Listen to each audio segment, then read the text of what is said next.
దేవుడు ముందుగా సిద్ధపరిచిన సత్క్రియలను చేయుటకై మనము క్రీస్తు యేసునందు సృష్టింపబడిన వారమై ఆయన చేసిన పని అయి ఉన్నాము.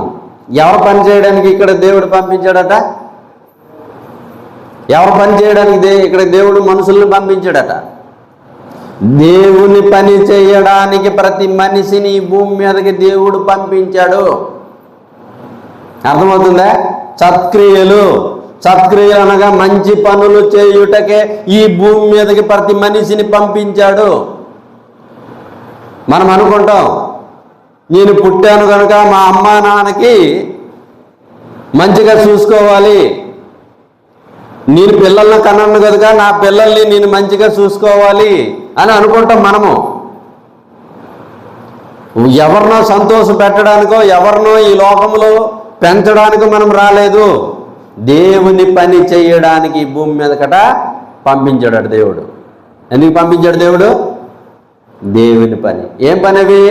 సత్క్రియలు, మంచి పనులు. మంచి పనులు అలాగే ఏంటి? దేవుని వాక్యం ప్రకటించడం, దేవుని మాటలు అనేకులకి నేర్పించడం, దేవుని పనిలో మన అవయవాల్ని వాడుకోవడము. చూసారా?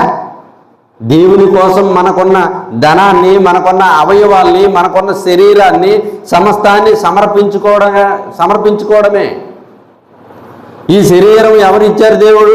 ఎవరిచ్చారు మనకి శరీరం? దేవుడు ఇచ్చాడు. తను మనం పుట్టక ముందే తను రాసుకున్నాడు, ఇదిగో ఒక శరీరాన్ని నీకు అమరుస్తున్నాను, ఆ శరీరంతో తల్లి గర్భంలోనికి వెళ్తావు, ఆ తల్లి గర్భం నుంచి భూమి మీదకి వస్తావు, భూమి మీదకి వచ్చిన తర్వాత ఏ పని చేయాలి, ఎలాగ నువ్వు బ్రతకాలి అన్న సంగతి ముందుకంటే దేవుడు మన కోసము రాసిపెట్టాడట. సత్క్రియలు, మంచి పనులు చేయడానికట మనకు దేవుడు ఈ శరీరాన్ని ఇచ్చాడట. తలరాతలు అంటే ఏంటనుకున్నారు?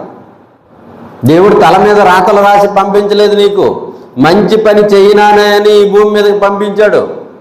60, 70, 80, 90, 120 సంవత్సరాలు బ్రతికిన వాళ్ళు ఉన్నారు. ఇన్ని సంవత్సరాలు బ్రతుకునిచ్చింది ఎవరు? దేవుడే. ఇన్ని సంవత్సరాలు మనం ఆరోగ్యవంతులుగా బ్రతుకుతున్నామనంటే ఎవరిచ్చారు ఈ ఆరోగ్యం? దేవుడేనండి. ఆ దేవుడు ఆరోగ్యం ఇవ్వకపోతే, ఆ దేవుడు మనకి మంచిగా చూడకపోతే మనం ఇన్ని రోజులు ఈ భూమి మీద బ్రతకలేము. చూసారా? బ్రతకలేము. దేవుడిచ్చిన బ్రతుకు ఇదంతా.